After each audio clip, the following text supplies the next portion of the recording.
Hello and welcome to the pilot episode of The Breakdown, brought to you by Meeple Reviews. I am your host, Jacob Kivenhoven.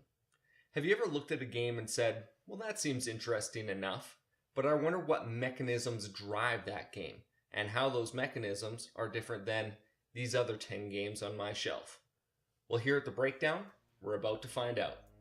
Xenoshyft is a sci-fi tower defense cooperative board game, where players take the role of a corporation mining resources from a planet.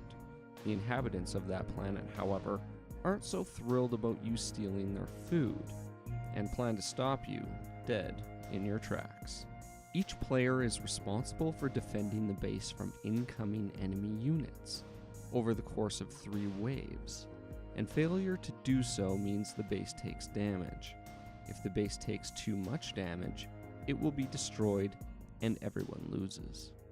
Xenoshyft at its core is a deck builder. Each player begins with several basic cards in a starting deck. Your action cards, which push the theme of the game. In Xenoshyft, these would be troops and equipment used to defend your base. The second type are resources, or money, used to purchase new cards to add to your deck. If your deck ever runs out of cards, you simply shuffle your discard pile and formulate a new draw deck. However, Xenoshyft does a few things different from your average deck builder. Whenever you purchase new cards, they go directly into your hand instead of your discard pile, and then they may be used immediately. The second difference is deck management. As in every deck builder, your starting cards tend to be a little less useful later game. In Xenoshyft, the game helps you get rid of those cards. Your basic troops can be burned out of your deck to gain a discount on bigger, better troops. And at the end of each round, your money cards merge together to form a single greater value card, thus thinning out your deck nicely. Card drafting is another important mechanic. However, it's more social card drafting. Unlike most deck builders, Xenoshyft only has 5 cards of each type. Cards tend to become scarce when divided evenly. It's important to discuss amongst the group what cards are needed and by whom. The more copies of a card in your deck, the more likely you are to draw them. Resource management. It's nothing to take lightly in deck builders. Just because you have money to spend doesn't always mean you should spend it. It's easy to clog up your deck and never see those cards you actually need. Hidden information and hand management. Each round, enemy cards are deployed face down into every lane. Only combat or the play of specific cards will reveal what's around the corner. Just because you have cards to play doesn't mean you should always play them as soon as possible. Timing in this game can be crucial. Worker placement, but not in its traditional sense.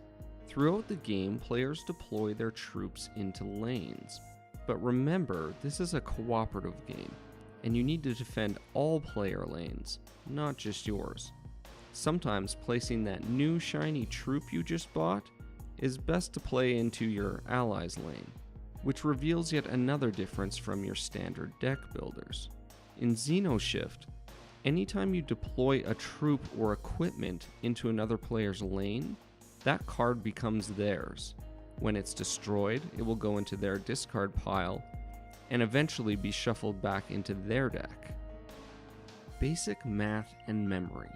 While it could be argued that these are not mechanics, I felt it was a large enough feature to mention. To resolve combat, players simply match the attack and hit points of both units.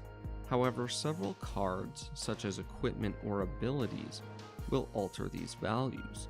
And while it's normally not a feat of strenuous brain power, there are a few cards that add subtle bonuses, such as an enemy that gives +1 attack to all remaining enemies in your lane, armor that gives +1 attack as long as a weapon is equipped, or a division ability that awards 1 extra hit point to any unit wearing armor.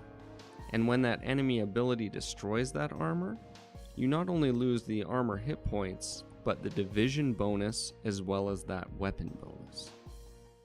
Variable player powers. Each player takes the role of a division within the company. Each division gets its own unique abilities for each of the 3 waves. Some abilities are static, while others are one-time use per game or round. Well, that brings us to the end of the pilot episode of The Breakdown. Let us know what you think in the comments down below, and if you liked this content, please subscribe, like, and share with your friends.